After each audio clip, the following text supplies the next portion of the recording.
اس وقت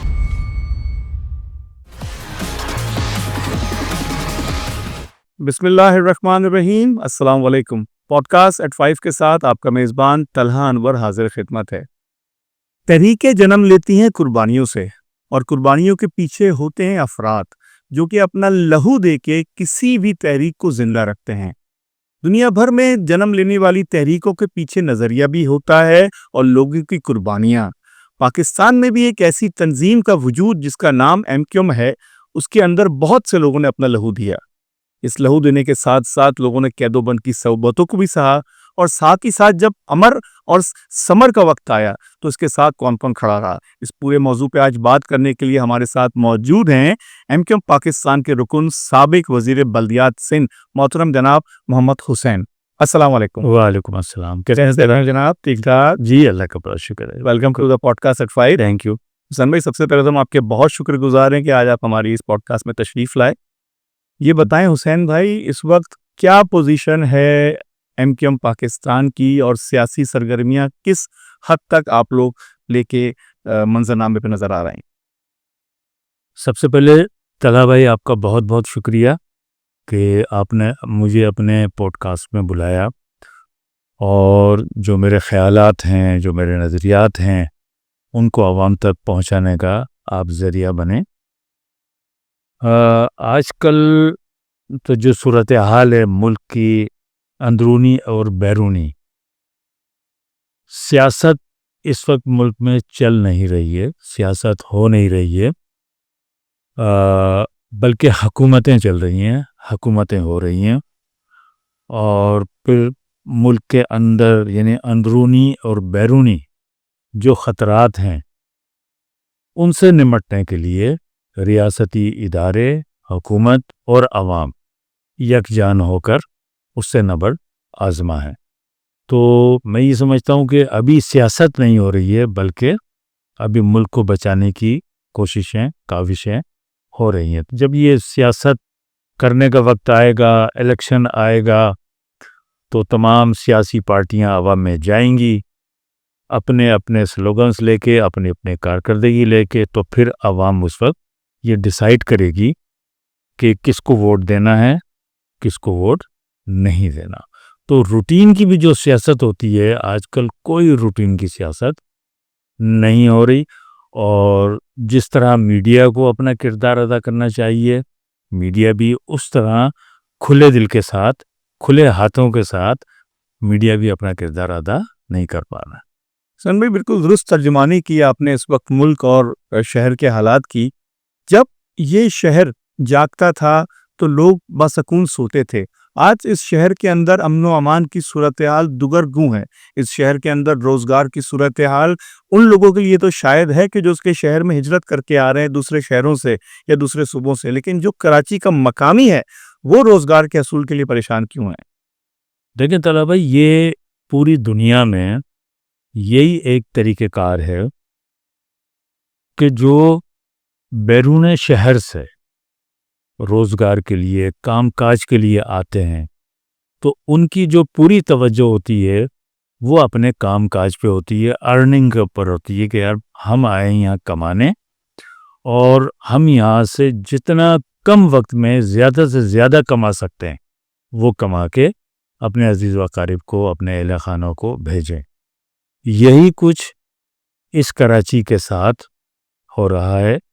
اچھا، صرف یہی نہیں ہو رہا، بلکہ جس بدحالی کا آپ نے ذکر کیا ہے، جو امن و امان ہے، بے روزگاری ہے، اور انفراسٹرکچر ہے، پانی نہیں ہے، طبی سہولتیں نہیں ہیں، ایجوکیشن تباہ، یہ ساری جو یوٹیلیٹیز ہیں، جو عام آدمی کی ضرورت ہیں، وہ جو عوام کی پہنچ سے دور ہو گئی ہیں، اس کی سب سے بڑی وجہ ہے پاکستان پیپلز پارٹی۔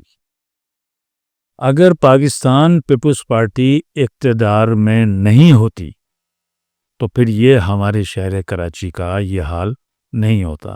اس کی بنیادی وجہ یہ ہے، آج پاکستان کا ہر شہری کمپیئر کرتا ہے کہ جی کراچی اور لاہور۔ پہلے ایک وقت تھا کہ کراچی 20 سال آگے تھا لاہور سے، لوگ لاہور سے کراچی کی روشنیاں دیکھنے آتے تھے، آج لاہور کراچی سے 15 سال آگے ہے۔ ایسا ہی ہے نا طلحہ بھائی؟ اس کی وجہ کیا ہے؟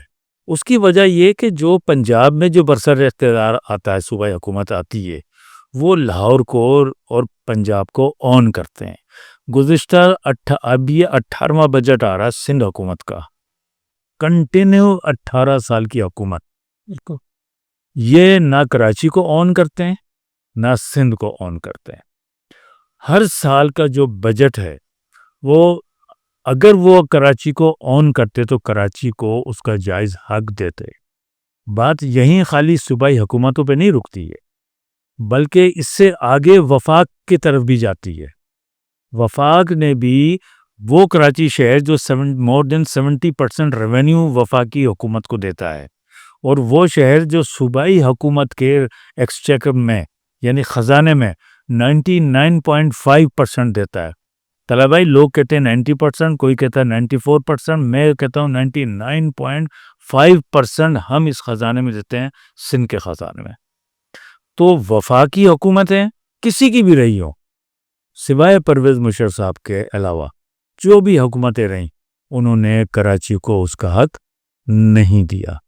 اور سندھ میں تو متعصب پاکستان پیپلز پارٹی موجود ہے، جو حکومت میں نہ ہو، اپوزیشن میں ہو، تو ملک کے اوپر ملک کو بلیک میل کرنا، اپنے جو ان کے ٹول ہیں جی ایس این ٹائپ کی جتنی پارٹیاں، ان کو موو کرنا، ان کو آگے بڑھانا، بلیک میل کرنا.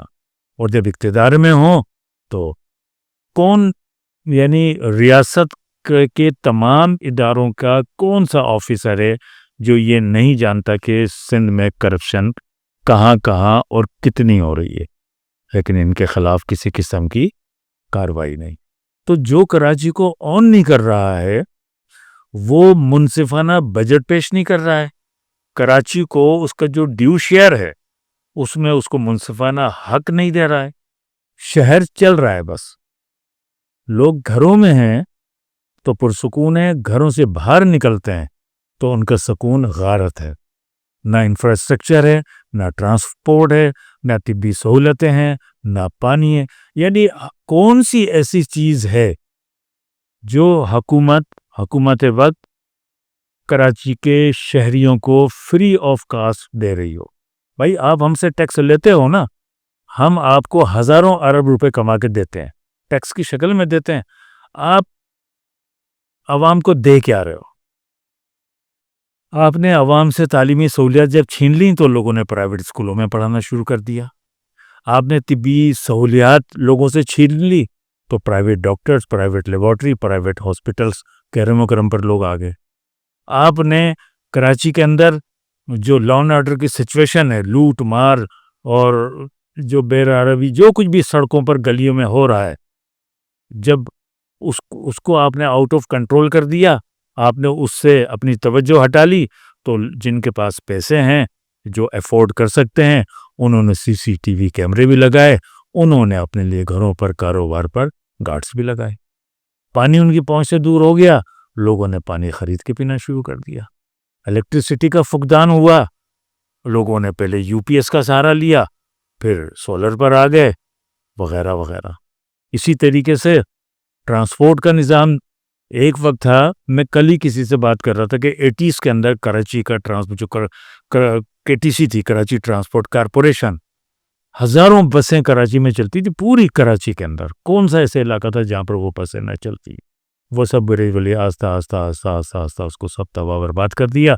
اب لوگ جن کی استطاعت تھی انہوں نے گاڑی خریدی اور اس کے موٹر سائیکلیں خریدیں، جن کے پاس یہ استطاعت نہیں تھی وہ چنچی رکشوں ٹوٹی پھوٹی مزداؤں کے رحم و کرم پر آ گئے. انفراسٹرکچر پوری دنیا دیکھتی جب شہر کراچی میں آتی ہے.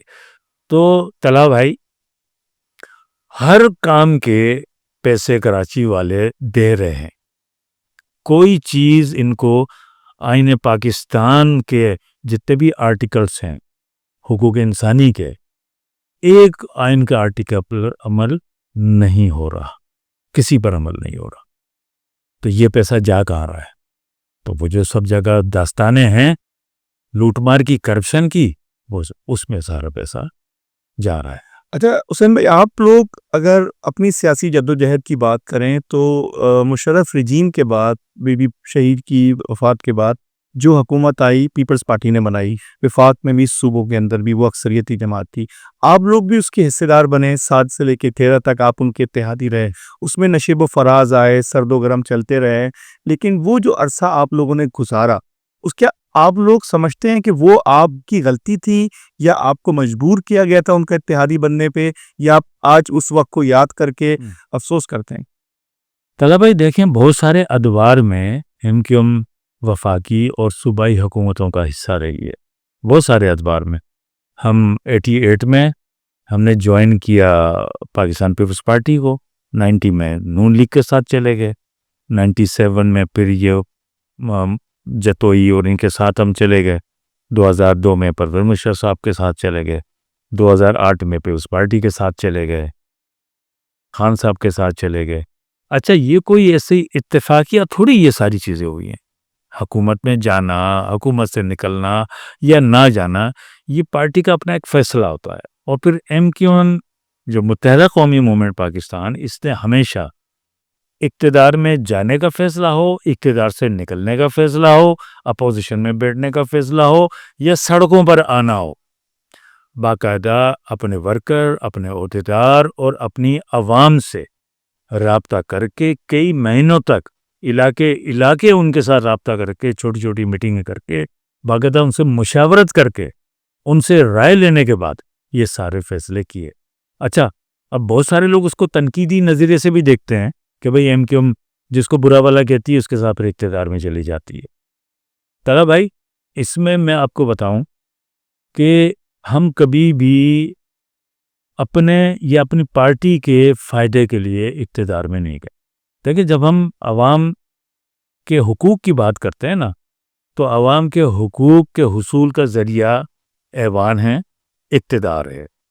کوئی پارٹی بھی جو الیکشن لڑتی ہو وہ یہ جا کے عوام سے ووٹ اس نام پہ نہیں مانگے گی کہ میں الیکشن لڑ رہا ہوں اور اپوزیشن میں بیٹھوں گا. ٹھیک ہے، ہر وہ شخص جو ایم این اے یا صوبائی اسمبلی کا الیکشن لڑتا ہے وہ عوام میں جا کے بولتا ہے کہ بھئی آپ مجھے ووٹ دیں گے، مجھے جتائیں گے تو میں آپ کے جو مسائل ہیں ان کو حل کرنے کی کوشش کروں گا. اپوزیشن میں رہ کر آپ، کیونکہ یہاں ٹرو ڈیموکریٹک سسٹم نہیں ہے، یہاں بروٹ میجورٹی ڈیموکریٹک سسٹم ہے. ٹرو ڈیموکریٹک سسٹم وہ وہاں ہے جہاں پہ ایک بھی اپوزیشن میں ہو اس کی بات سنی جاتی ہے. یہاں آپ میجورٹی میں بھی ہوں تو آپ کی بات نہیں سنی جاتی.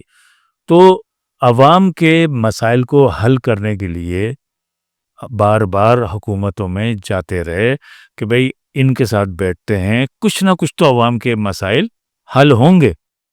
100% نہیں تو 40% ہوں گے، 30% ہوں گے، تو کچھ نہ کچھ ہمارے لوگوں کے آنسو پوچھیں گے. 92 سے 99 تک تو ہم روڈوں پہ ہی رہے نا ان 7 سالوں میں، اور ہم نے 2-3 الیکشن بھی لڑے.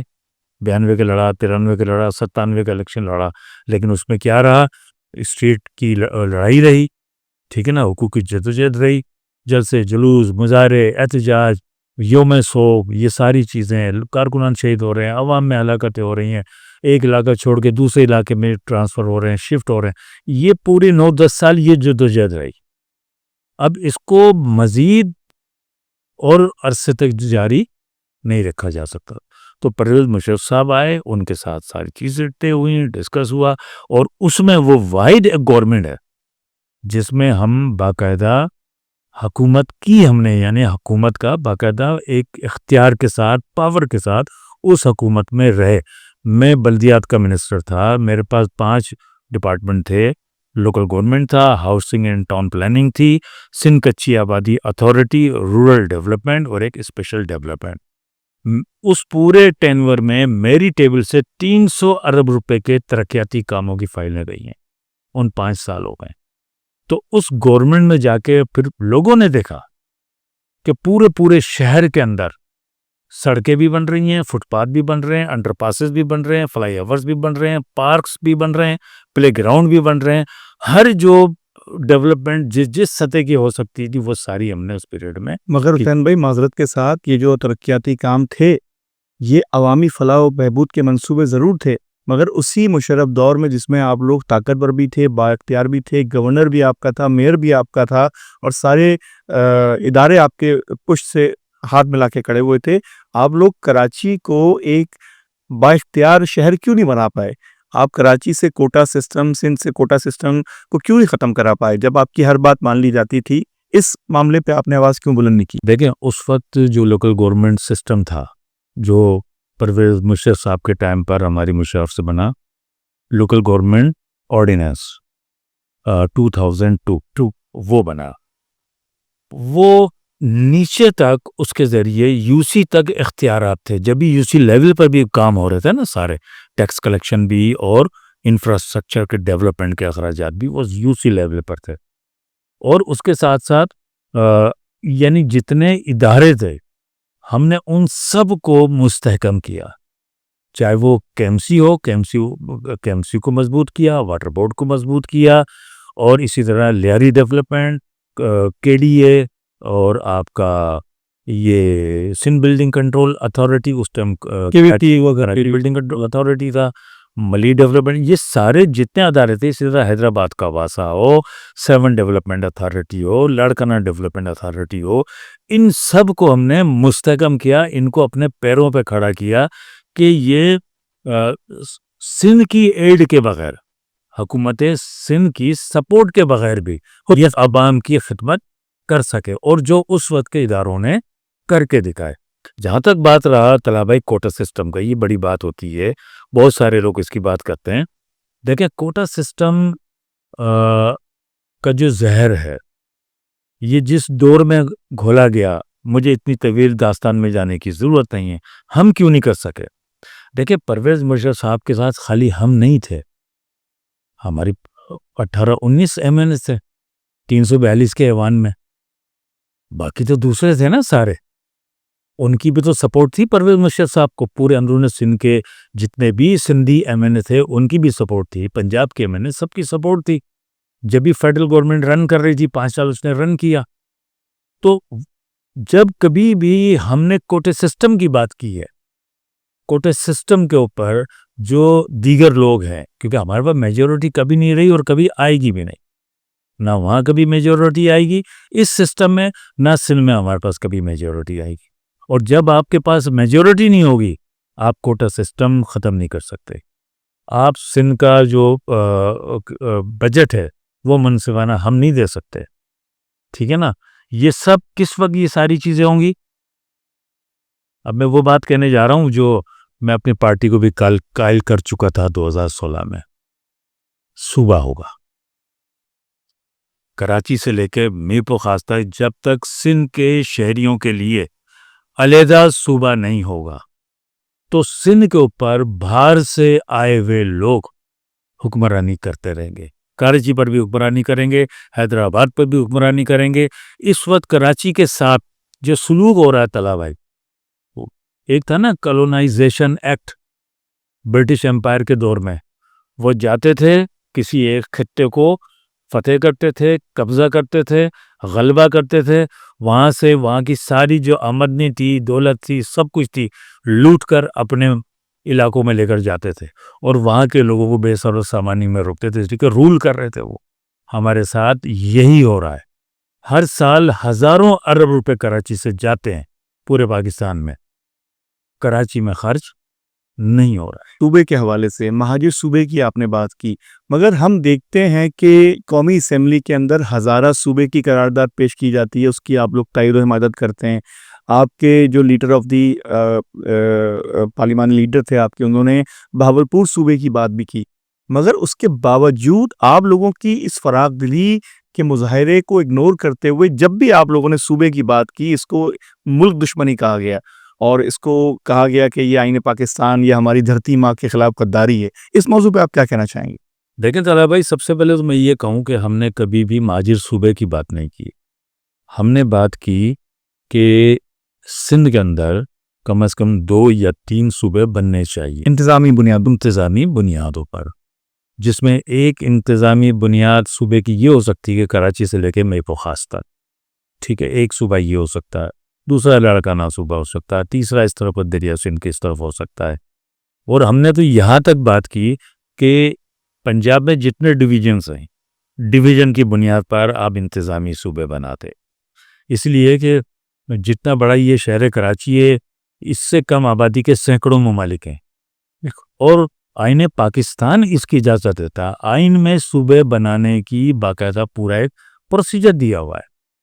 تو جب آئین پاکستان آپ کو اجازت دیتا ہے، جو لوگ مزید صوبے بنانے کی مخالفت کرتے ہیں، میں تو ان کو غدار پاکستان کہتا ہوں، آئین پاکستان کے منافی ذہنیت کے لوگ کہتا ہوں۔ جب آئین پاکستان میں لکھا ہوا ہے تو سب لوگوں نے اس کو طے کیا تھا نا، اس لیے یہ آرٹیکل ڈالے کہ پاکستان میں مزید صوبے بنائے جائیں، بن سکتے ہیں یا بنائے جانے چاہیے، اور اس کا یہ طریقہ کار ہوگا۔ تو جن لوگوں نے آئین پاکستان کی بنیاد رکھی، آئین پاکستان بنایا، تو ان کے ذہن کے یہ گوشے میں تھا نا ان فیوچر پاکستان کے مزید صوبے بن سکتے ہیں، اس کا طریقہ کار دے دیا۔ تو وہ لوگ کون ہوتے اس کی مخالفت کرنے والے کہ جی پاکستان میں مزید صوبے نہیں بننے چاہیے؟ یہ وہ لوگ ہیں، وہ یہ چاہتے ہیں کہ اگر پاکستان میں مزید صوبے بنیں گے تو پھر کراچی کو شامل کر کے سندھ میں بھی ایک صوبہ بنے گا۔ جب کراچی کو شامل کر کے کوئی بھی صوبہ بنے گا، انتظامی صوبہ بنے گا، تو پھر جو وہاں کا جو ریونیو ہے وہ تو پھر ان کے ہاتھ میں چلا جائے گا۔ کالونائزیشن فارمولے کے اوپر جو کراچی کو جو لوٹ کر پورے پاکستان میں جو ڈیولپمنٹ چل رہی ہے، پورے پاکستان میں جو کچھ ہو رہا ہے، وہ سارا کھیل تو پھر ان کے ہاتھ سے نکل جائے گا۔ اس وجہ سے لوگ نہیں چاہتے کہ مزید صوبے بنیں گے تو کراچی کے لیے بھی، صوبے کے لیے بھی پھر آوازیں اٹھیں گی، ان کو بھی روکنا مشکل ہو جائے گا۔ تو اسی لیے جب کبھی بھی ہم نے کراچی، حیدرآباد، میرپور خاص، یعنی یہ پوری ایک بیلٹ ہے، ہم نے اس کو نام دیا تھا جنوبی سندھ صوبہ۔ اس میں خالی کوئی مہاجر علاقے تو نہیں ہے۔ اب کراچی ایٹ اٹ سیلف خود یہ کوئی مہاجروں کا اکیلے کا شہر تھوڑی ہے۔ اس شہر میں تو پاکستان کے سارے لوگ رہتے ہیں۔ جب ہم بات کرتے ہیں صوبے کی، یا ہم پانی کی بات کرتے ہیں، ڈیولپمنٹ کی بات کرتے ہیں، انفراسٹرکچر کی بات کرتے ہیں، تو بھائی خالی مہاجر کی بات تھوڑی ہو رہی ہے۔ کراچی میں رہنے والے ہر فرد کو پانی چاہیے، ہر فرد کو ٹرانسپورٹ چاہیے، ہر فرد کو امن و امان چاہیے، ہر فرد کو ایجوکیشن چاہیے، ہر فرد کو طبی سہولیات چاہیے، ہر فرد کو یہاں پہ نوکری چاہیے، کاروبار اس کا امن و امان ہوگا تو کاروبار چلے گا ہر فرد کو۔ لیکن اس کو لوگ یہ نام دیتے ہیں کہ نہیں جی، جب یہ بات کرتے ہیں تو میں نے تو بہت ساری جگہوں پر، میں نے پنجابی پختون علاقوں میں، بنگالی علاقوں میں نے بہت سیریز آف جلسے کیے ہیں۔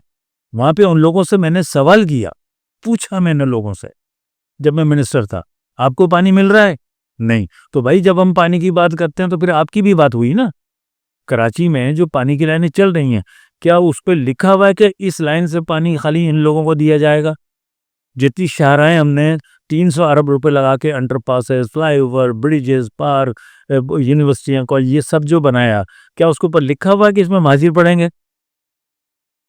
تو اس شہر کی بہتری کے لیے اسی لیے متحدہ قومی موومنٹ بنی کہ بھئی سب کو لے کر کے چلتے ہیں۔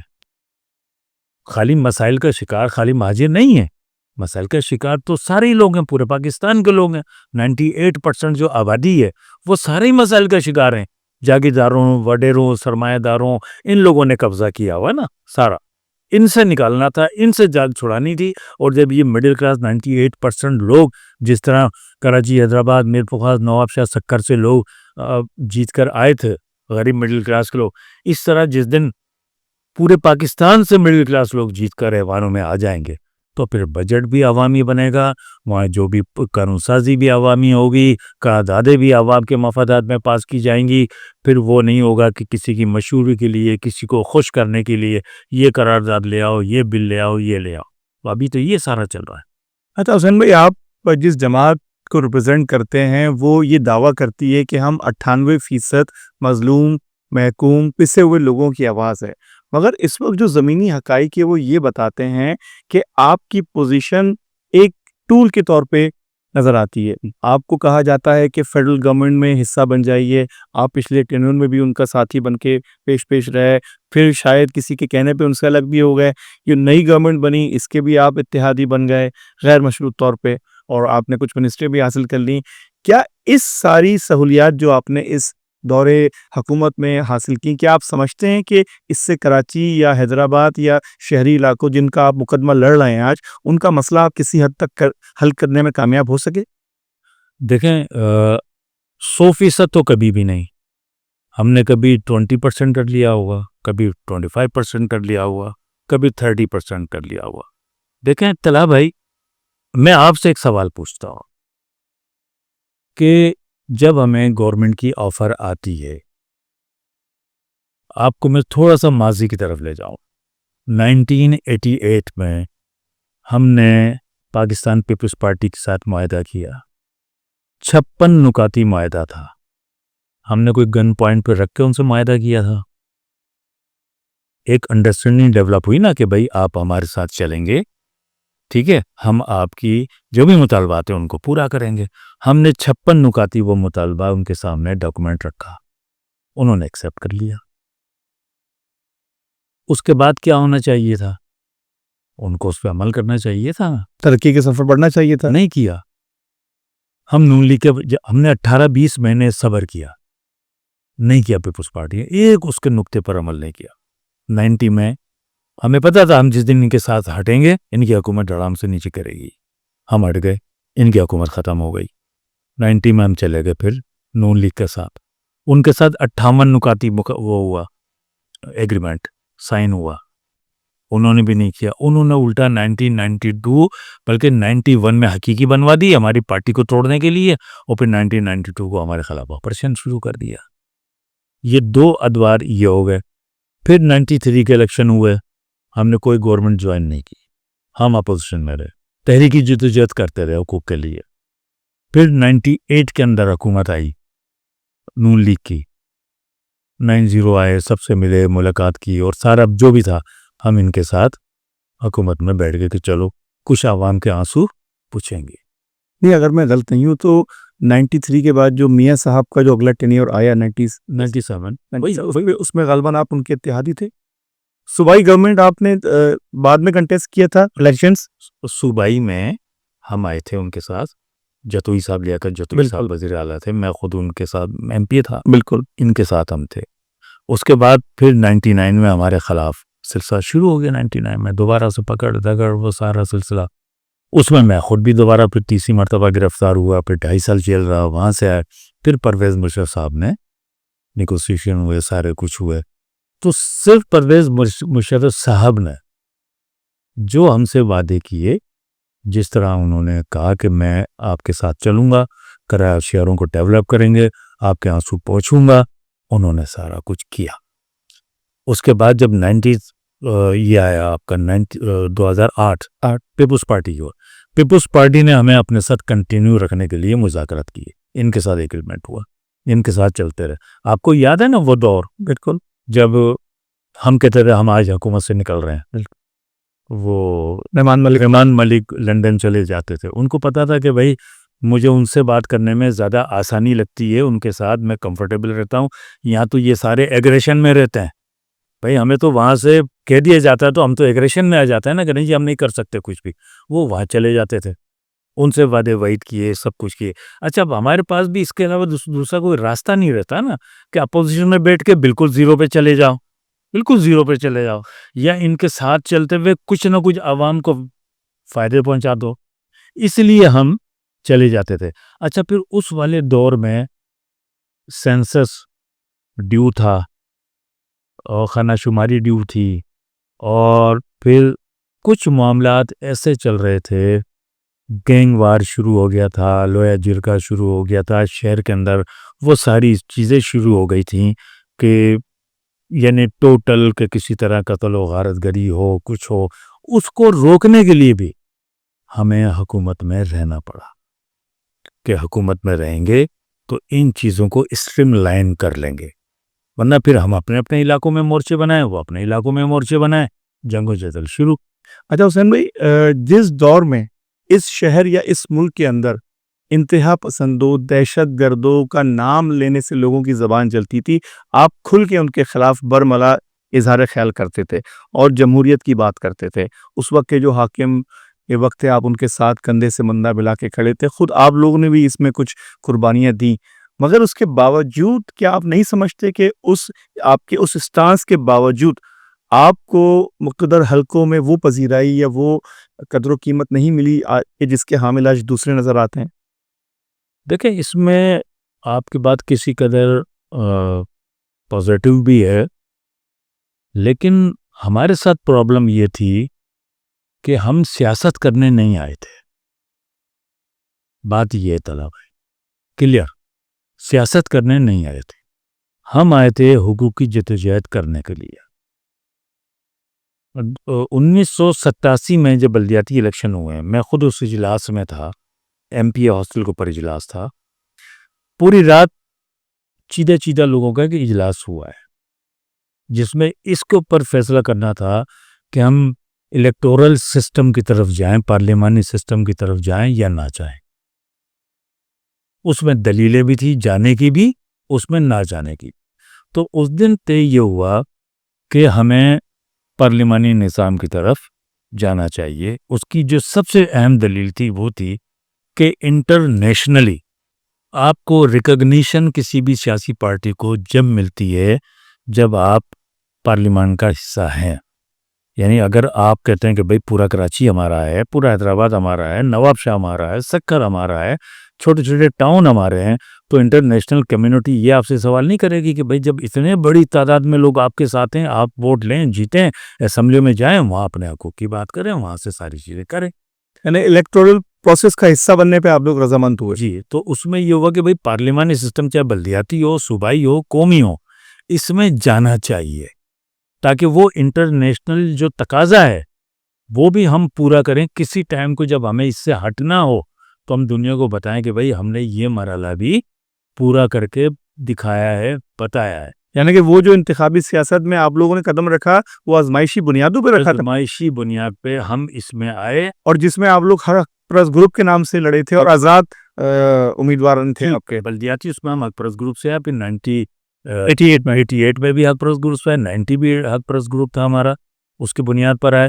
تو وہ کیونکہ دیکھیں نا، پھر کچھ ساتھیوں نے وہاں دلیل دی کہ بھئی اب اگر ہم پارلیمانی سسٹم میں نہیں جاتے تو ہمارا ووٹر کیا کرے گا، کس کو ووٹ دے گا؟ تو پھر ہمارے شہروں پر دوسرے لوگ مسلط ہو جائیں گے. کوئی ایم این اے بنے گا، کسی پارٹی کا کوئی ایم پی اے بنے گا، کوئی یو سی چیئرمین بن جائے گا، وہ بن جائے گا. تو یہ جو ایک انتظامی جو معاملات ہیں اس کے اوپر غالب کوئی اور لوگ آ جائیں گے، ہم اسٹیٹ پاور کریں گے. تو اپنے لوگوں کے فیسیلیٹیٹ کرنے کے لیے، ان کے ووٹوں سے منتخب ہونے کے بعد ہم ان کی خدمت کرنے کے لیے کیوں نہ جائیں پارلیمان نظام میں.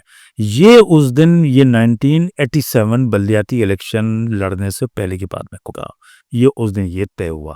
اس کے بعد ہم پھر اس پروسیس میں آئے. اب ہم آ گئے، سوچ ہماری، نظریہ ہمارا، فکر فلسفہ ہمارا تحریکی کہ جی عوام کے حقوق کی جدوجہد ہے. یہ جہاں سے بھی عوام کے حقوق ہم لے سکتے ہیں وہ جدوجہد ہمیں کرنی، کچھ بھی کرنا پڑے اس کے لیے. ٹھیک ہے، یہ ہمارے ذہن میں تھا. اب دوسری طرف یہ پارلیمانی سسٹم، الیکٹورل سسٹم یہ بھی آ گیا. تو یہ جو جن قوتوں کی آپ بات کر رہے ہیں، ان کی جو آپ بات کر رہے ہیں کہ ہم ان کی گڈ بک میں نہیں آ سکے، وہ اس وجہ سے نہیں آ سکے جو ہمارا جو فکر فلسفہ نظریہ تھا وہ تھا تحریکی کہ ہمیں جدوجہد کرنی ہے. سڑکوں پہ آئے بغیر ہمیں کچھ نہیں ملے گا، قربانی دیے بغیر یہ پیپلز پارٹی، یہ سندھ حکومت ہمیں کچھ نہیں دے گی. تو یہ جو ہماری جو نظریاتی وابستگی تھی، یہ جس کو کہہ لیں کہ نظریاتی تنظیمی تحریکی جو ٹریننگ تھی، جو ارک ریزی تھی، جو ہمارے ذہن جو ہمارے بنے ہوئے تھے، اسی کی بنیاد پہ تو پوری قوم نے، سارے کارکنوں نے 10 سال تک قربانیاں دی ہیں. حسین بھائی، آپ سے گفتگو بڑے مزیدار موڑ پہ آ چکی ہے اور ہم گفتگو بات کر رہے ہیں. اس کے اندر آپ نے ابھی بتایا کہ کس طریقے سے آپ لوگ حکومتوں کا حصہ رہے اور حکومتوں کے ساتھ آپ کو ایسے بھی تجربات ہوئے جو کہ آپ لوگوں کے لیے تلخ تھے، لیکن عوام کو ثمرات نہیں مل پائے. آپ جب الیکشن پروسیس میں جاتے ہیں اور لوگوں سے اپنا ووٹ مانگتے ہیں تو آپ کے ساتھ آپ کا ماضی بھی جڑا ہوتا ہے. ایک وہ وقت تھا کہ جب ایم کیو ایم الیکشن کا اعلان کرتی تھی کہ ہم کنٹیسٹ کرنے لگے ہیں تو ایک دن کے اندر لوگوں کا رسپانس آ جایا کرتا تھا. جیسے کہ 97 کے بلدیاتی صوبائی الیکشن تھے اسمبلیوں کے, جو آپ پہلے کنٹیسٹ نہیں کر رہے تھے, اور جب کنٹیسٹ کرنے لگے تو آپ لوگ نے مطلوبہ نشستیں بھی حاصل کی اور شہر کے اندر جوش و خروش بھی تھا. مگر اس وقت باوجود اس کے کہ آپ کی ایک بڑی تعداد قومی اسمبلی میں ہے, صوبائی اسمبلی میں ہے, وہ اسٹریٹ پاور, وہ عوامی حمایت, وہ عوامی جوش و جذبہ آپ کے ساتھ نہیں ہے. اس کی کیا وجہ ہے؟ اس موضوع پہ کچھ بات کریں.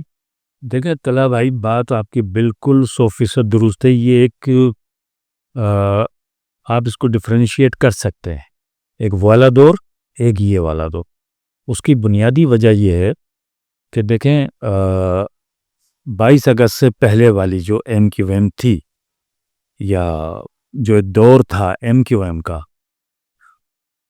اس میں جو گراؤنڈ کے اوپر کارکن اور عہدیدار تھا, اس کا ایک بڑا رول ہوتا تھا, کیونکہ ڈور ٹو ڈور ہر گھر سے ان کا رابطہ ہوتا تھا. ان کا اپنا ذاتی کردار, ان کا اخلاق, ان کا لوگوں سے ملنا جلنا, یہ بڑا کاؤنٹ ہوتا تھا.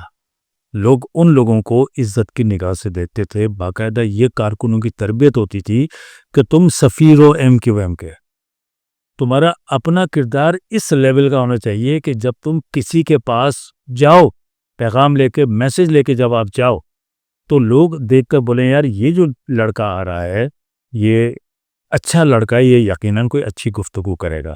تو یہ اس وقت کے کارکن اور عہدیدار کا ایک لیول تھا ایز اے کردار وائز, کہ کتنا وہ لوگوں کے اندر اپنی اہمیت رکھتے تھے, کتنی ان کی عزت مقام تھا. جبھی لوگ ان کی بات بھی سنتے تھے, اور ان کے کہنے پر خواتین کو, بچوں کو, مرد بزرگ سب کو نکالتے تھے کہ بھائی نکلو.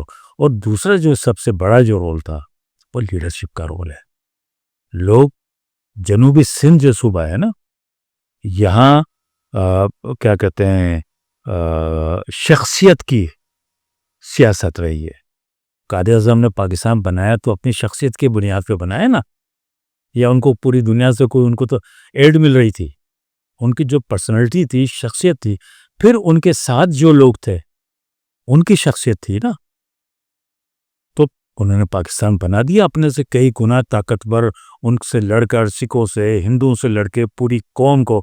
تو لیڈرشپ کا جو رول ہوتا ہے وہ یہ ہوتا ہے کہ لوگ کہہ کہ ہاں یار یہ جو شخص ہے نا یہ ہمیں صحیح جگہ لے کر جائے گا, یہ جو کہے اس کے کہنے پر عمل کرو.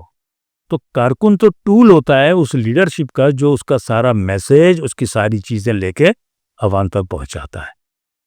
تو لیڈرشپ کا جو رول تھا, آپ نے 1993 کا الیکشن دیکھا ہے نا, ایک میں بائیکاٹ, ایک میں الیکشن لڑنا. بالکل بالکل ایسا ہی ہے. ایک میں بائیکاٹ کا کہا, کوئی شخص گھر سے نہیں نکلا, جس میں کہا الیکشن لڑنا ہے, 24 گھنٹے کے اندر ساری 28 کی 28 سیٹیں جیت کر ایک طرف کر دی. تو ایک طرف لیڈرشپ کا رول اور ایک طرف ورکر کا رول. تو اب جو ایم کیو ایم ہے, اس میں جتنے لوگ اوپر کے لوگ ہیں اس وقت, بھائی وہ سارے ورکر ہیں, وہ یہ سارے ورکر رہے ہیں. چاہے میں ہوں, خالد مقبول بھائی ہوں, انیس قائم خانی بھائی ہے, جتنے لوگ ہیں یہ سارے ورکر رہے. تو یعنی کہ آپ یہ کہنا چاہتے ہیں کہ اس وقت ایم کیو ایم پاکستان کے اندر حقیقی قیادت کا فقدان ہے؟ دیکھیں میں تو یہ کہہ رہا ہوں نا کہ قیادت تو کوئی کر نہیں رہا ہے نا, یہ ورکر ہیں. ورکروں کے ہاتھ میں ایک ذمہ داری آ گئی. دیکھیں نا, آپ کے موجودہ اسٹرکچر کے مطابق خالد مقبول صدیقی چیئرمین ہیں اور ایم کیو ایم پاکستان کے سربراہ ہیں, اور اب آپ کی اندر جو آپ بقول آپ لوگوں کی جو تطہیری عمل ہے, جو انٹرا پارٹی الیکشن کا پروسیس ہے, وہ بھی پورا ہوتا ہے.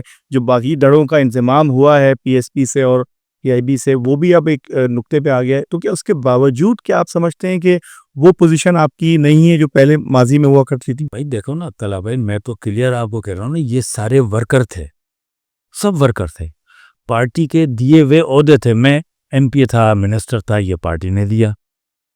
خالد مقبول بھائی فیڈرل منسٹر تھے, ایم این اے تھے, یا اے پی ایم ایس کے چیئرمین رہے, پارٹی نے عہدہ دیا. کوئی لیڈرشپ والا رول کبھی کسی کا نہیں رہا. کوئی حیدرآباد کا زونل انچارج رہا, کوئی کراچی کا رہا, کوئی میرپور خاص کا رہا, کوئی اس طریقے سے جو تنظیمی عہدے ذمہ داریاں اس کے اوپر سارے لوگ رہے. اب یہ سارے لوگ اوپری سطح کی یہ قیادت بن گئی ہے. قیادت بن گئی ہے, قیادت بنی نہیں ہے, بنائی نہیں گئی ہے. سمجھ رہے بات کو؟ وہ جو لیڈرشپ تھی وہ سب کو انگلی پکڑ کے انہوں نے چلایا ہے نا, ان سب کو بھی انگلی پکڑ کے چلایا. تو جو ورکر ہوتا ہے, ورکر کے لیے بہت سارے سوالات اٹھ سکتے ہیں کہ بھئی یہ محمد حسین بھائی ہیں, پہلے منسٹر رہے ہیں, اتنے سال ایم پی رہے, انہوں نے یہ کیا یہ کیا یہ کیا. تو جب میرے لیے, خالد مقبول بھائی کے لیے, انیس قائم خانی بھائی کے لیے, مصطفیٰ کمال بھائی کے, ہم سب کے لیے اگر کہیں نہ کہیں سے سوالات اٹھ سکتے ہیں تو ہم کیسے قیادت کر سکتے ہیں؟ بہتر. اچھا حسین بھائی, آپ بطور وزیر بلدیات بھی اپنی ذمہ داریاں سر انجام دے چکے ہیں, اور جب آپ نے وزیر بلدیات منصب سنبھالا ہوگا تو اس کو آپ نے اس سندھ حکومت کا طریقہ کار کلوزلی آبزرو کیا ہوگا. مختلف سیکٹریز آپ کے نیچے کام کر رہے ہوں گے, مختلف ڈی جیز آپ کے نیچے ہوں گے. کیا اس وقت بھی کرپشن کا یہی عالم تھا جو کہ اس وقت ہے, یا اس میں اب گزرتے وقت کے ساتھ مزید تیزی آ چکی ہے؟ اچھا بھائی, جو میں قیادت کی بات کر رہا تھا, میں اس میں ایک چیز اور ایڈ کرتا چلوں. جو میں بات کہہ رہا ہوں کہ یہ سارے ورکر رہے ہیں, سارے عہدیدار رہے ہیں پارٹی کے. خالد مقبول بھائی چیئرمین ہے نا اس ایم کیو کے, ان کی کہیں آپ نے تشہیر دیکھی ہے؟ جیسے لیڈرشپ کی تشہیر ہوتی ہے کہ وہ ایک جملہ ہے نا کہ جو دکھتا ہے وہ بکتا ہے. تو خالد مقبول بھائی کی کہیں تشہیر دیکھی ہے آپ نے پورے سندھ میں, پاکستان میں؟ اس طریقے سے برانڈنگ نہیں ہے جیسے کہ آپ کے ماضی میں ہوا کرتی. بھائی وہ اس مزاج کے آدمی نہیں ہے نا کہ مجھے لیڈر بننا ہے. وہ خود کہتے ہیں بھائی میں تمہاری طرح عام کارکن ہوں, یہ میرے پاس ذمہ داری ہے جو تم لوگوں نے دی ہے مجھے, بس. بہتر. تو یہ بات ہو گئی. اچھا, اب جو آپ سوال کر رہے تھے سندھ حکومت کے حوالے سے, کرپشن کے حوالے سے, دیکھیں ابھی جو گزشتہ یہ جو ٹینور چل رہا ہے پیپلز پارٹی کے 17-18 سال کا, اس سے زیادہ صوبہ سندھ کے حالات کبھی خراب نہیں رہے. لوٹ مار, کرپشن ہر سطح پر. اس کی بنیادی وجہ کیا ہے کہ دیکھیں, ایک چین ہوتی ہے نا, ایک چین میں ایک کڑی بھی غلط آ جائے تو چین کا سسٹم خراب ہو جاتا ہے, کہیں نہ کہیں آ کے بلاک ہو جاتا ہے. پہلے یہ جو بیوروکریسی تھی, جو پولیٹیشن ہے, ایم این اے, ایم پی, وہ تو آتے جاتے رہتے ہیں. جو بیوروکریسی تھی نا, کمشنر سے لے کے نیچے تک, اس میں یہ پوری ایک چین نہیں تھی. اس میں بہت ساری جگہوں پہ ہم بھی فال کرتے تھے. ہمارے لوگ جو کرپشن سے دور تھے, غلط کام کرتے نہیں تھے, کرنے نہیں دیتے تھے, اس کی وجہ سے بڑی رکاوٹ ہے. آج کمشنر سے لے کر نیچے تک ایک ہی کمیونٹی ہے, سارے پیپلز پارٹی کے ڈائی ہارڈ لوگ ہیں, ان کے خاندان کے لوگ ہیں, بھانجے, بھتیجے, بھتیجیاں, خواتین ڈی ایس پی, خواتین ایس ایچ او, خواتین اسسٹنٹ کمشنر. یعنی ٹوٹل انہوں نے کس طرح سندھ کو جکڑ لیا ہے. اوپر پولیٹیشین یہ خاندان, M N A, M P نیچے ان کے خاندان, I G, D I G, S S P, D S P, S H O, انہی خاندان کے لوگ. پھر نیچے جو انتظامی ادارے جو دوسرے ہیں, ان میں بھی سب جگہ یہ 16 گریڈ سے لے کے اوپر تک پورے سندھ میں یہی سارے بیٹھ گئے. تو اب کہیں سے بھی ایک چیز چلتی ہے تو کہیں رکاوٹ نہیں آتی ہے. بالکل دھڑلے کے ساتھ ایزی طریقے سے جو غلط کام کر بھی رہا ہے نا, اس کے کام کو درست کرنے والے بیٹھے ہوئے کہ یار یہ کام تم کرو, ہم اس کو درست کر دیں گے. ہمیں پتا ہے کہ قانون کیا کہتا ہے, ایکٹ کیا کہتا ہے, فلانا ایکٹ کیا کہتا ہے, ہم اس کو اس کے اندر کر کے کر دیں گے, یہ کرو. تو بس پورا ہر چیز آزاد. تو اس وجہ سے چاہے لینڈ کے معاملات ہوں, چاہے ٹیکسز کے معاملات ہوں, یا اداروں میں کام کرنے کے معاملات ہوں, ڈیولپمنٹ انفراسٹرکچر کا فنڈ ہو, جتنے بھی یہ 1740 ارب کا بجٹ تھا پچھلے سال سندھ کا, آپ گراؤنڈ پہ دیکھیں گے نا کراچی میں, تو پھر ہم لوگ نظر رکھتے ہیں 50% بھی اس میں سے یوز نہیں کیا گیا, واپس چلا گیا. وہ اس وجہ سے نہیں ہوا نا, اس 50% میں زیادہ ہمارا فنڈ ہے جو کراچی حیدرآباد کا ہے. بجٹ میں دکھانے کے لیے یہ ہمارے لیے اسکیمیں رکھ دیتے ہیں. اس کے بعد ان کا طریقہ کار یہ ہوتا ہے کہ جب سال چل رہا ہے, گزر رہا ہے, فنڈ یوٹیلائز نہیں کرو, ان کا فنڈ کو لیپس کر دو. پچھلے سال کا جو پروونشل اے ڈی پی تھی, جس کو ہم کہتے ہیں ڈیولپمنٹ بجٹ, کراچی کے لیے طلبائی ایک نئی اسکیم نہیں تھی, ایک نئی اسکیم. میں نے خود پیچھے, میں ایم پی اے نہیں تھا, میں نے پورا اس کو اسٹڈی کیا. کراچی کے لیے ایک نئی ترقیاتی اسکیم نہیں تھی. ابھی یہ بجٹ آ رہا ہے جمعے کو, اب اس کے اندر آپ دیکھ لیجئے گا 10 سال 15 سال پرانے جو پروجیکٹ تھے وہ رینگ کے چل رہے ہیں. سیف سٹی پروگرام کا آپ اس کے اوپر کسی نے پروگرام رکھ لو, 18 سال ہو گئے. کچھ کیمرے لگے ہیں غالباً حقانی چوک پہ اور وہ تو جتنی سلو پروسیس چل رہا ہے, جو لگتے جا رہے ہیں وہ اپنی عمر ختم ہوتی جا رہی ہے. ان کی ڈیولپمنٹ کی اسکیم ہے, جو کوئی 60 کروڑ 65 کروڑ کا ایک منصوبہ ہوتا ہے, اس کو جب یہ 10 سال ڈیلے کرتے ہیں وہ 2.5-3 ارب پہ چلا جاتا ہے. اچھا حسین بھائی, کراچی کا جب بھی ہم ذکر کرتے ہیں تو کراچی کا وارث, کراچی کا بیٹا, یہ الفاظ ہم اکثر لوگوں کی زبان پہ سنتے ہیں. اس وقت کے جو میئر کراچی ہیں وہ بھی کراچی آئٹ ہیں اور آپ ہی کی کمیونٹی سے تعلق بھی رکھتے ہیں, تو کیا آپ ان پر بھی یہی تحفظات رکھتے ہیں کہ وہ کراچی کا مقدمہ صحیح طور سے صحیح طریقے سے نہیں لڑ پا رہے؟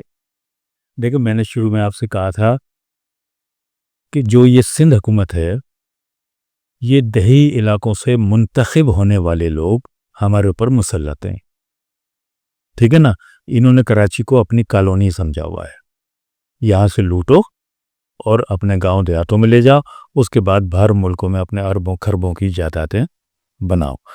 اب یہ جو مرتضی وہاب صاحب ہے, آپ ان کو کسی دن پروگرام میں اپنے بلائیں. ہم نے انوائٹ کیا ہے متعدد بار, ان کو بلائیں, متعدد بار پرسنل نمبر پہ بھی, ان کے ترجمان کے لیے بھی. لیکن ہیڈ منسٹر تھے نا, میں ایم پی اے تھا, مجھے ان کی ساری حقیقت کا علم ہے. یہ ایڑیاں رگڑ کے پیسے مانگتے تھے, نہیں دیتے تھے پیسے. یہ ایڈمنسٹریٹر تھے جب پہلے. کس سے پیسے مانگتے تھے؟ سندھ گورنمنٹ سے. بھائی سندھ گورنمنٹ کراچی کو اون نہیں کرتی ہے نا, میئر بنا دیا. یعنی کہ ان کی نیت خالص تھی کراچی کے لیے, یہ کہنا چاہ رہے ہیں آپ؟ ٹھیک ہے, ایڈمنسٹریٹر تھے, کے ایم سی کا ایک بجٹ بنتا تھا, اس بجٹ کے اندر پھر ہوتا ہے نا کہ بھئی اتنے پیسے ہمیں سندھ گورنمنٹ دے گی, ہم یہ اخراجات تو زیڈ ٹی کی مد میں اور وہ جو بھی پیسے ہیں فائنینشیل ٹھیک ہے نا, گرانٹس, ہاں کہ جی اتنے ارب آئیں گے, وہ پیسے ہی نہیں ملتے تھے, خاص کر کے ڈیولپمنٹ اسکیموں کے پیسے. تو یہ تو انہی کی پارٹی کے لگا ہوئے ایڈمنسٹریٹر تھے. میں کہہ رہا ہوں, یہ ان کی پالیسی نہیں ہے نا کہ کراچی میں پیسہ خرچ کرنا ہے, چاہے ان کا آدمی بیٹھا ہو. اچھا, اس کے بعد اب ان کو بنا دیا میئر. چلیں, اس سے کم از کم یہ بات تو واضح ہو گئی نا کہ مرتضی وہاب صاحب کی نیت خالص تھی, شہر کے لیے کچھ نہ کچھ مانگتے تھے. دیکھیں, یہ آئے پولیٹیکل بنیاد پر آئے نا کہ بھئی میں ایک پارٹی کو آن کرتا ہوں, پارٹی کا ڈائی ہارڈ ہوں. اس کی والدہ بھی جو تھیں وہ ماشاءاللہ بہت اچھی, میرا ان کے ساتھ بڑا وہ کنیکشن رہا ہے, بڑا رابطہ رہا ہے, اور وہ کراچی کے لیے درد بھی رکھتی تھیں, احساس بھی کرتی تھیں. انہی کا بیٹا ہے یہ. شروع میں تو یہ بہت اچھے تھے, لیکن کیا کریں کہ یہ پیپلز پارٹی کے بل بوتے پہ یہ آئے نا, ان کے نومینی تھے, انہیں کے نومینی. یہ ان سے ہٹ کے چلیں گے, گھر جا کے بیٹھ جائیں گے. اب ان کو اگر میئر رہنا ہے تو ان کی پالیسی پہ عمل کرنا ہے. یہ ان کی پالیسی ہے کہ کراچی میں پیسے نہیں میں کہہ رہا ہوں کہ لاسٹ ایئر کے بجٹ میں ایک اسکیم نہیں تھی سندھ گورنمنٹ کے بجٹ میں, ٹھیک ہے نا. تو اب یہ اسی طرح چلا رہے ہیں, کوئی ایک اسکیم پکڑ لی, وہاں جا کے کھڑے ہو گئے, ادھر کھڑے ہو گئے. آپ کس دن ان کو بلا کے پوچھیں ذرا, آپ کے ایڈمنسٹریٹرشپ کے دور میں آپ نے کیا کیا؟ ہم نے تو بہت بار ریکویسٹ کی ہے کہ پلیز نہیں آئیں گے, ابھی تک تو وہ نہیں آئیں گے. میں اس ٹائم اسمبلی کا ممبر تھا, میں نے اسمبلی میں سارا کچا چٹا کھولا. میرے تو سبجیکٹ ہی لوکل گورنمنٹ اور ڈیولپمنٹ اور فائنینس رہا ہے. اسی کا میں فائنینس سیکٹری میں رہا, فائنینس میں, پھر ڈیولپمنٹ کی کمیٹیوں میں رہا. وہ میں ساری چیزیں ایک ایک چیز جانتا ہوں. میں نے تو سارا کیا, لیکن پیپلز پارٹی کی ول نہیں ہے نا, وہ کہتے ہیں نہیں یہاں نہیں کرتا. اچھا حسین بھائی, ہمارے اس پروگرام کے اندر مختلف سیاسی جماعتوں سے, مختلف شعبہ جات سے لوگ آتے ہیں.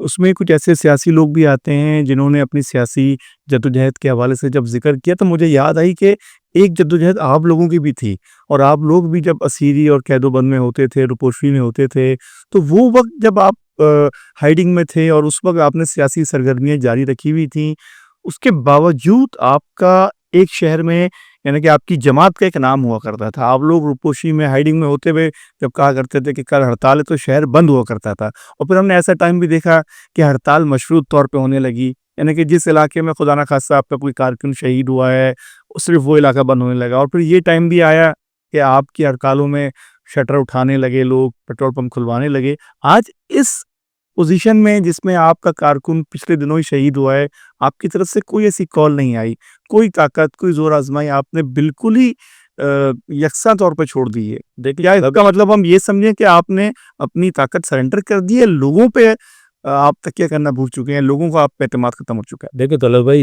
آپ کے ایک سوال میں بہت سارے سوال ہو گئے اس میں۔ ایک تو اسیری روپوشی سزائیں، دیکھیں جو ایم کیو ایم کے ساتھ ہوا ہے 1992 سے لے کر، وہ پاکستان میں کسی سیاسی پارٹی کے ساتھ نہیں ہوا، چاہے پیپلز پارٹی کیوں نہ ہو، کسی کے ساتھ نہیں ہوا۔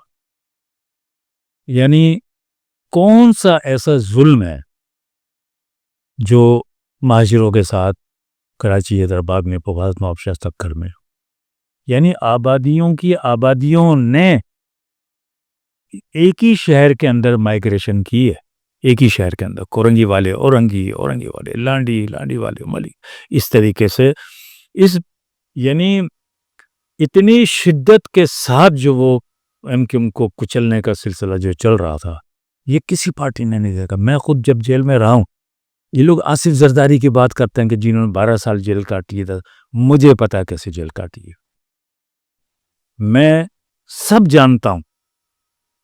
جب آصف زرداری صاحب جیل سے کورٹ جاتے تھے نا، ان کے لیے ایئر کنڈیشن اے پی سی آتی تھی، ایئر کنڈیشن، اور ان کے لیے کبھی چھوٹا دروازہ نہیں کھلتا تھا جس پر سے جھک کے جاتے ہیں، ہر قیدی کے لیے چھوٹا دروازہ کھلتا جس پر جھک کے وہ بالکل 45 کا اینگل بن کے نیچے سے نکلے، ان کے لیے سارے دروازے کھلتے تھے۔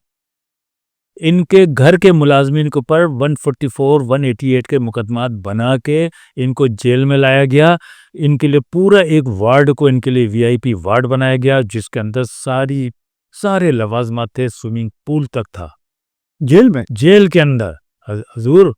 اور جب ان کا یہاں سے دل بھر جاتا تھا تو پھر ان کی طبیعت کو خراب قرار دے کر ضیاء الدین ہاسپٹل میں ایڈمٹ کیا جاتا تھا، نارتھ ناظر آباد والے میں۔ وہاں پھر ان کے لیے جو محفل ہوتی تھی وہ پھر وہاں سجتی تھی۔ یہ کہتے ہیں جیل کاٹی ہے، جیل ہم سے پوچھو کس طریقے سے ہمارے ورکروں نے پھانسی وارڈوں میں جیلیں کاٹی ہیں۔ ایک کارکن 22 سال، 18 سال، اجمل پاڑی 22 سال، نادر شاہ 19 سال، جنید، عبید، مجھے ایک نام یاد ہے، جتنے اس وقت 43 لوگ تھے پھانسی وارڈ کے اندر، اور 2000 سے زیادہ کارکن اس وقت جیل کے اندر تھے، جس کی کیپیسٹی چند سو کی ہو، اس میں خالی 1200 کارکن ہمارے۔ ان سے پوچھیں کسی پی ٹی آئی، انہوں نے دیکھا کیا ہے؟ کچھ بھی نہیں ہوا، لمیٹڈ چند سو لوگوں کے خلاف آپریشن ہوا ہے نا، یہاں تو لمیٹڈ نہیں، ان لمیٹڈ، جس کو چاہے رون دو۔ کسی سیاسی پارٹی کے جو کہتے ہیں نا کہ ہم نے بڑی صحبتیں برداشت کی ہیں، ایک واقعہ بتا دیں کسی گھر میں تدفین عورتوں نے کی ہو۔ میں کورنگی سے ایم پی اے تھا، وہاں کی ہماری خواتین نے، یعنی جنازہ اٹھانے کی اجازت نہیں تھی، 4 خواتین نے چارپائی کے اوپر لاش رکھی اپنے بیٹے کی اور لے جا کے تدفین کیے۔ یہ آج تک یہ سب اخبار میں تصویریں ساری موجود ہے۔ ظلم کی داستان تو ایم کیو ایم والوں نے رقم کی ہے، انہوں نے سہا ہے، مہاجروں نے سہا ہے، مہاجروں نے جو یہ کچھ سہا ہے، یہ برداشت کیا ہے، اس کی وجہ سے مہاجر کھٹکتے ہیں کہ یہ ایک ون نیشن کیسے بن گئی، اتنا ان میں اتحاد کیسے ہو گیا، اتنے یہ نظریاتی کیسے ہو گئے، اتنے تحریکی کیسے ہو گئے، اپنے حقوق کے لیے یہ اتنے مضبوط کیسے ہو گئے۔ تو بہرحال یہ باقی سیاسی پارٹیاں وہ کہتی رہیں، ان کے کتنے پارلیمنٹیرینز میں تھے نا ابھی، ان کے پی ٹی آئی کے کتنے گئے جیل کے اندر؟ ہمارا کون سا ایسا پارلیمنٹیرین ہے جو جیل میں نہیں گیا ہو، جس کو پر 100 مقدمات نہیں بنائے ہو؟ چاہے وہ آفتاب شیخ ہوں، چاہے شیخ لیاقت حسین ہوں، چاہے ہمارے فاروق ستار بھائی ہوں، انیس قائم خانی بھائی ہوں، اور اسی طریقے سے قمر نوید، شعیب بخاری، جتنے بھی ہم سارے لوگ تھے پارلیمنٹیرین، اس وقت بنائی گئی تھی کرمنلائزیشن کی پالیسی کہ ان کو ہر سطح پر ایسی چیزیں کرو کہ ان کو لوگ سمجھنے لگ جائیں کہ یار یہ کرمنل ہے۔ لیکن ہماری عوام کو اپنے علاقے کے ہر شخص کے بارے میں پتا تھا کہ یہ فلانا شخص کیسا ہے، کوئی ان کے پروپیگنڈوں کو ماننے کو تیار نہیں تھا۔ جب آپ دیکھیں 93 کا الیکشن کا بائیکاٹ، آپریشن چل رہا تھا, نہیں نکلے لوگ. پھر صوبائی اسمبلی کا الیکشن ہم نے لڑا, ایسے لوگ, بی بی سی کی رپورٹ تھی کہ ایسے لوگ گھروں سے نکلے جیسے چیونٹیاں اپنے بل سے نکلتی ہیں. کوئی نہ الیکشن کیمپین, کوئی دفتر, کوئی کارڈ, کچھ نہیں. تو یہ جو دور ہمارا رہا ہے, یہ پاکستان میں کسی سیاسی پارٹی, کسی مذہبی پارٹی نے یہ اتنی مشکلات, پریشانیاں کسی نے نہیں دیکھی ہیں جو ایم کیو ایم کے کارکنان, ایم کیو ایم کے عہدیداران اور ایم کیو ایم کے سپورٹرز نے جو جھیلی ہیں. حسین بھائی, آپ سے میں آخری سوال کرنا چاہوں گا اور یہ پوچھنا چاہوں گا کہ کیا آپ کو لگتا ہے کیا ایم کیو ایم پاکستان دوبارہ سے وہی عروج حاصل کر پائے گی جس کا آج جس پورے پروگرام میں آپ نے ذکر کیا, اور کیا دوبارہ سے وہی عروج کے ساتھ حقوق کی وہی جدوجہد دوبارہ سے اس شہر اور اس شہر کے باسیوں کے لیے کرنا ممکن نظر آتا ہے؟ دیکھیں, اس میں تو میں صرف اتنا کہوں گا طلحہ بھائی کہ جو ہماری عوام ہے نا,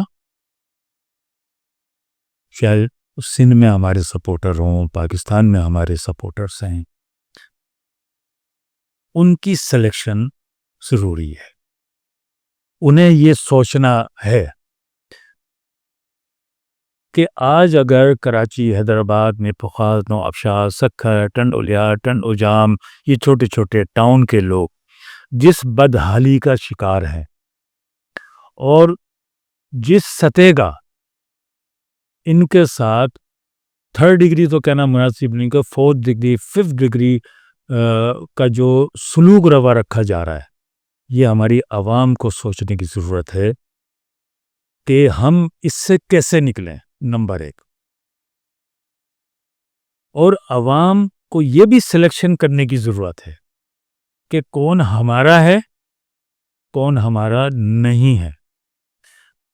کس سیاسی پارٹی نے کہ لوگوں نے عوام کو جوڑنے کے لیے, عوام کو متحد کرنے کے لیے ان کے حقوق کی جدوجہد کی اور تمام صحبتیں برداشت کی, وہ کون سی پارٹی ہے؟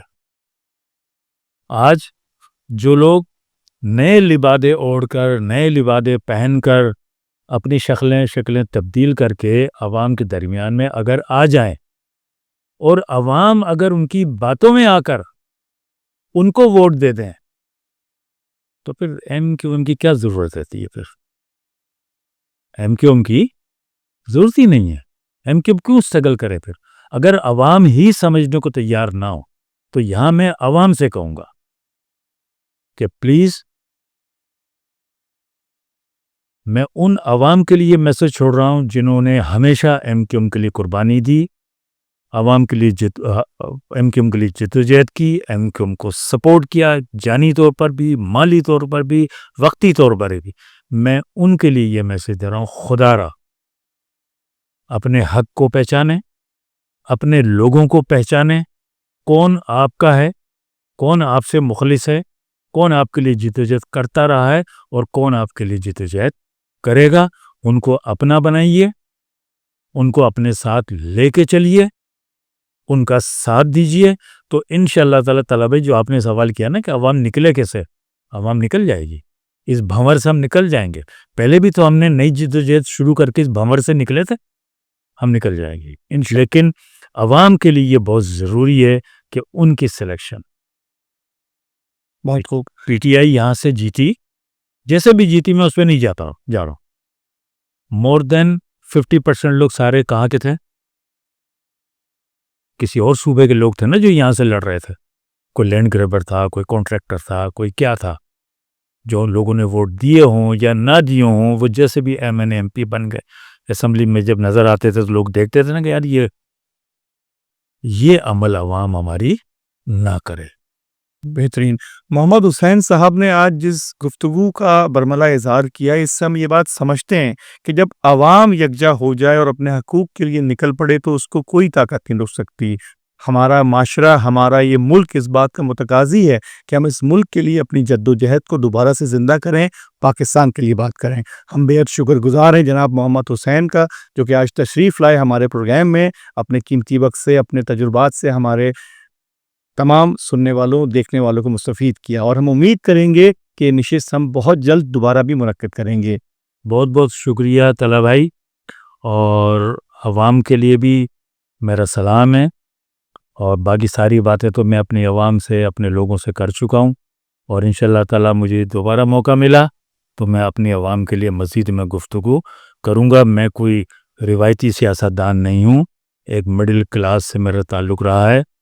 دیگر ایم کیو ایم کے کارکنان کی طرح میں نے بھی جدوجہد کی ہے، روپوشی بھی کاٹی ہے، جلا وطنی بھی کاٹی ہے، جیل میں بھی رہا ہوں اور مسنگ پرسن میں بھی رہا ہوں، میرے گھر سے شہادتیں بھی ہیں، ہمارے گھر نے بھی مائیگریشن کی، میں بھی اس سارے پروسیس سے گزرا ہوں۔ اسی لیے میں یہ احساس رکھتا ہوں کہ عوام جو ہے وہ اپنی سلیکشن کا معیار، اپنی سلیکشن، اپنی سوچ، اپنی فکر کو بہتر انداز میں لے کر چلیں گے تو انشاءاللہ کوئی مسئلہ نہیں۔ 1 سال 2 سال 3 سال 4 سال 5 سال بعد جس بھنور میں ہم پھنس چکے ہیں، جس طرح ہمیں چاروں طرف سے گھیر لیا گیا ہے، جس طرح میں نے اپنی گفتگو میں ساری تفصیل بتائی، تو انشاءاللہ ایک دن ہم نکلیں گے۔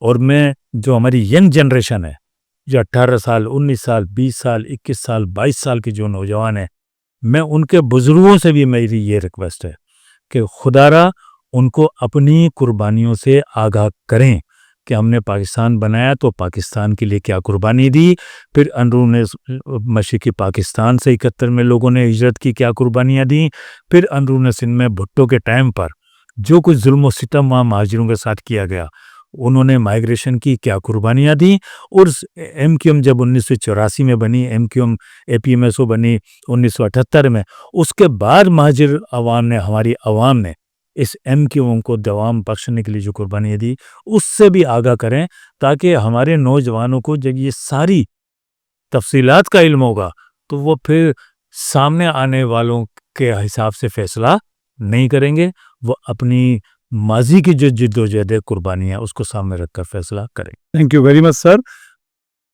ہم اپنے ناظرین سے درخواست کریں گے کہ اس پروگرام کے متعلق اپنے فیڈ بیک سے ہمارے آفیشیل یوٹیوب چینل podcast@5 پہ ہمیں مطلع کریں، اور اس دعا کے ساتھ کہ پاکستان کی تعمیر و ترقی اور پاکستان کے استحکام کے لیے اپنا خیال، اپنا استحکام اور اپنا انداز کچھ اس انداز سے بنا لیں کہ پاکستان کی جانب میلی آنکھ سے دیکھنے والے کی ضرورت نہ ہو سکے، اور یہ پاکستان بلند ہوتا رہے، آگے بڑھتا رہے۔